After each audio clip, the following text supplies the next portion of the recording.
Story, I mean, there's something that has happened less than 2 hours ago, but Malava people have taken it so quickly like a bushfire or maize husk burning. I felt that it is good to make it clear to people. It is good for people to know clearly and whatever. Uh, I'm somehow disappointed with the Malava constituency. If you look at other constituencies,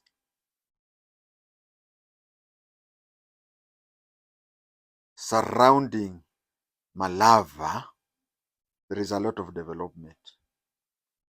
Uh, Malava used to be called Cabras Division. North Cabras is now called Matete Sub-County. South Cabras is now where the problem is. You'll find that if you go around former North Cabras, there's a place called Mahohoni. Mahohoni, if you know Luhya, you'll know that Mahohoni is a very less, pahali ya madharau. It's like,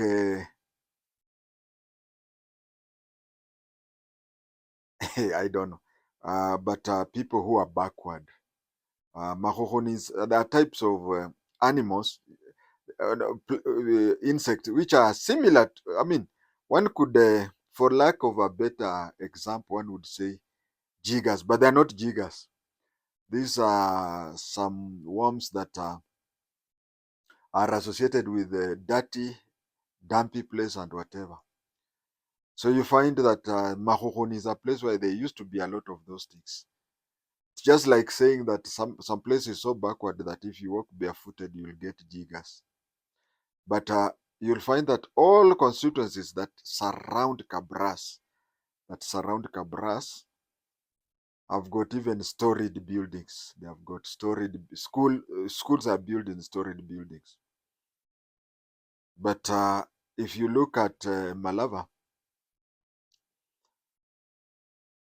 I don't know who advised Soita Shitanda the late to go for senatorship or something.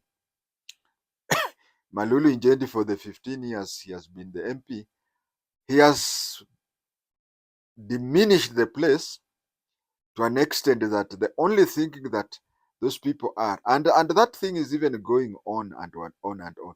He has died, but Injendism is still going on. Injendism is still going on. I'll just say one thing, two things.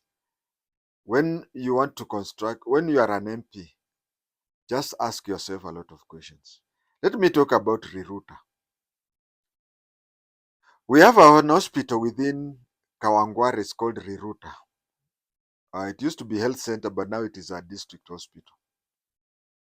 This hospital, Dr. Njoroge Mungai gave out a field. He gave out a field. He said, I want my people to be treated here. It is still there. Beth Mugo constructed a very big, beautiful CDF, which unfortunately the Jinsis burned last year. If it was still there, we would say that is Beth Mugo's building.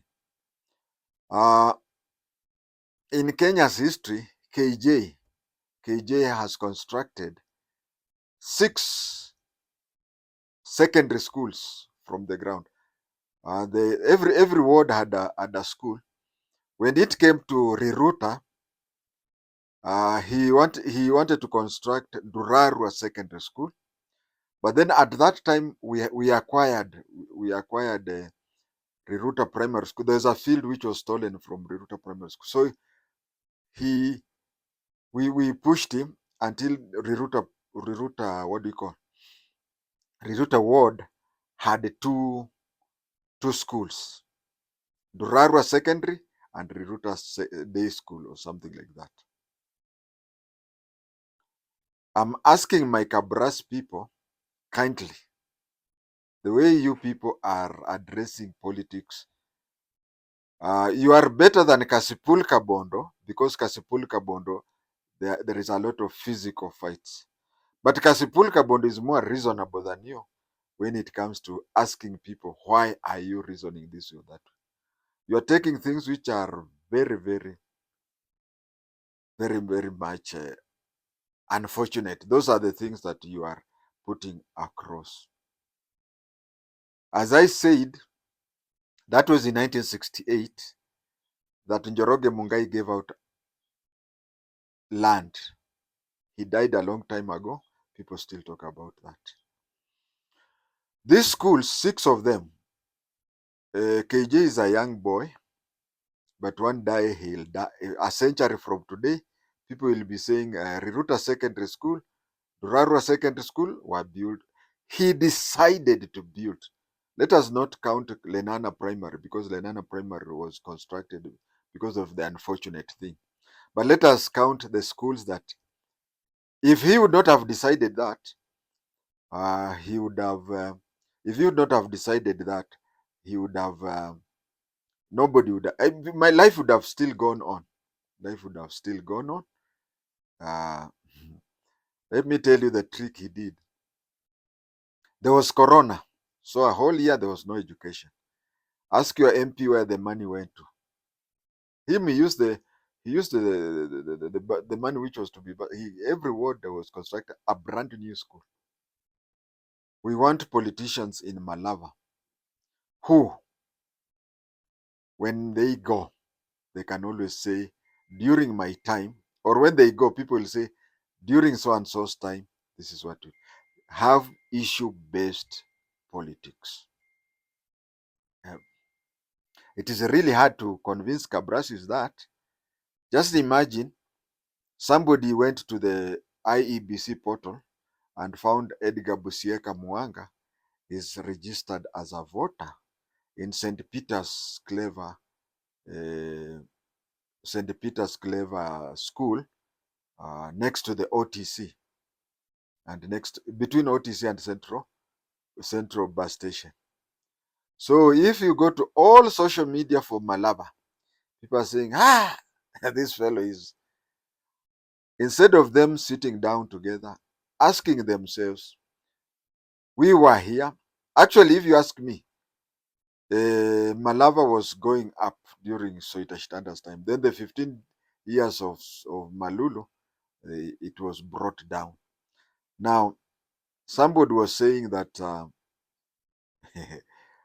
regardless was claiming that if made the president, he is going to return Kenya to where Kibaki left it. That is what he was saying.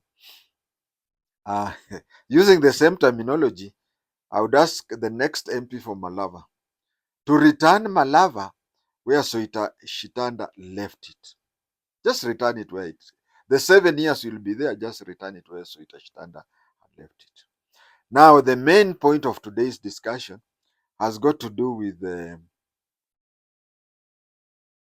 stories that Edgar Busiega is a registered voter in St. Peter's Clever Primary School. Let me start by this. There are 2 levels of government. There are 2 levels of government. When you are contesting under the IEBC, you ask yourself, at what level am I contesting? Is it the National Assembly or the County Assembly? Remember, if you can remember very well, Baba Yao, what is his name? Ferdinand Waititu. He contested to be the governor for Nairobi. He contested to be the governor for Nairobi. He lost. He lost against Kidero in 2013. He contested against Kidero. He lost to Kidero. Then he went and contested to be the MP, one of the constituencies in Kiambu. Imagine when we started 2013, He was contesting to be the governor for Nairobi, and he was not taken. Yeah, I think it is Kabete. Somebody, you can correct me at the comment section. He contested for a constituency in Kiambu and won. So the issue of being registered in one constituency and contesting in another constituency, it is something that it is acceptable. Another example I want to give you is that when Mutula Kilonzo died, uh, because the daughter, I can't recall the name of the daughter. The daughter had given so good evidence in one of those court cases that she wanted to contest, and when she applied to be the senator, not governor.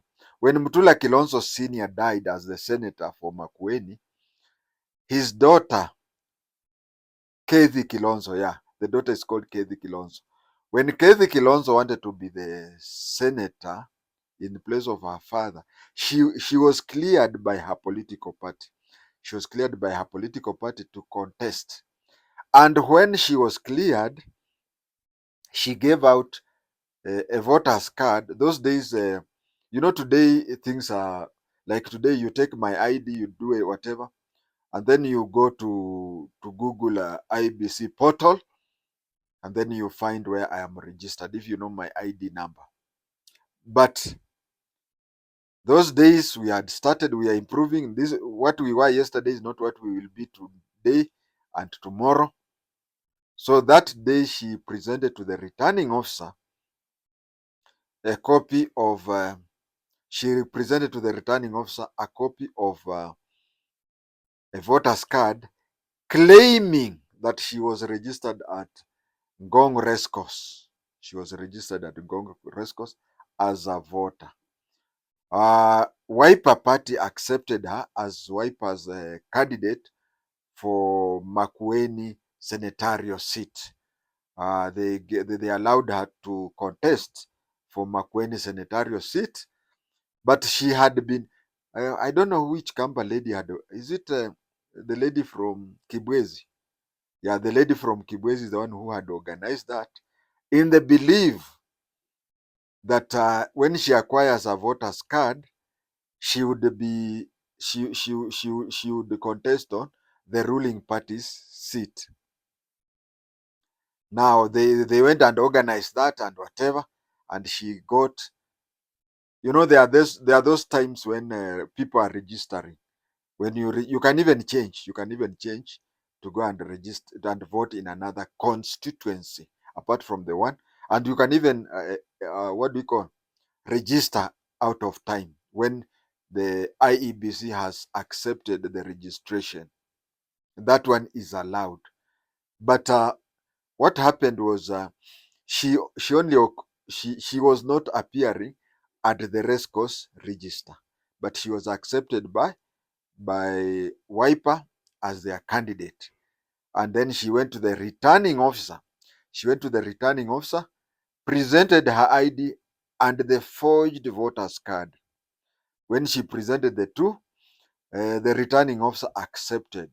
But this lady, I think she's from Kibwezi, who assisted her in forging, seeing that she did not side with the ruling party, went and reported her. And when the manual register from Rescos was taken, it was found to be that the manual register is does not include her name. So she was rejected because she did not, IEBC had accepted her on a forged voter's card. If the voter's card were genuine for Rescos, she would have been taken. Then it became that the ruling party, that is what the ruling party was planning. The ruling party was planning that the Wiper party does not present a candidate. But Wiper, what do we call?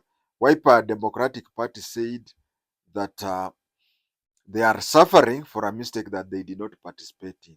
They have a right as a political party to present a candidate to the Electoral Commission.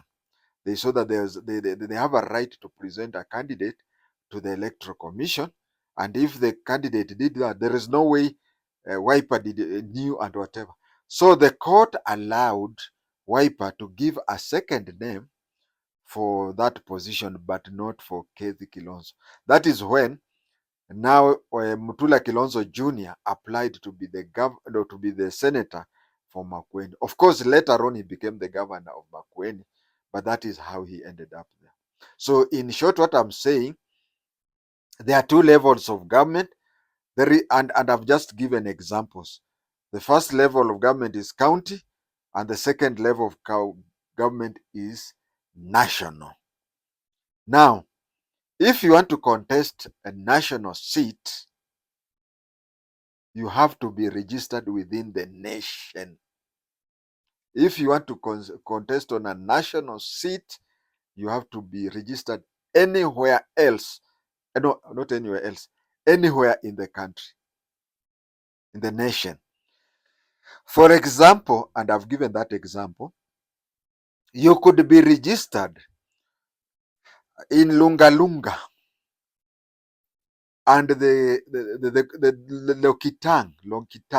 Lokichokyo, it becomes vacant. IEBC will accept you. You are registered in Isebania, and a vacant seat occurs in Mandera, like Takaba. You can go there and be accepted as. So on the national level, you, so long as your name appears in the IEBC, in the nation, anywhere. Now Busiega, it is said, and I don't have any reason to doubt, because he's a lawyer in Nairobi. Busiega is said to be registered in St. Peter's Clever School and church. They're just the same. It is said that he's registered there. So why should he contest in Malava? I'm saying this. St. Peter is in Kamukunji constituency, and Kamukunji constituency is represented in the National Assembly. So if you are registered in Kamukunji and you want to contest Malava, tafuta reason ingine. Two, you want to like in Malava now, there's going to be a vacancy because David Dakwa is resigning as the MCA. That ward of his will be declared vacant. Now, if I've talked of a seat in the National Assembly, now I am talking of a seat in a county assembly. If you want to contest on a national seat, on a seat in the National Assembly, then you can be registered in any constituency in Kenya, in the country. And if you want to contest for an MCA in a given county, then your name has to appear in any of the civic wards in that county. For example, now in Malava, you come from Mandashivanga, and Kabras West is declared vacant. You can go and contest there. You can be registered as Shasala in Butere, and you want to contest as MCA for Malava West. You will be accepted. Finally, I'm saying in short, in two sentences, if you are registered in that county, then you can contest in the county assembly. If you are registered in that nation, then you are free to be registered to contest any in that nation. So if it is true that Edgar Busiega Muwanga is registered in Kamukunji, then he's eligible to contest that election. Thank you. God bless you.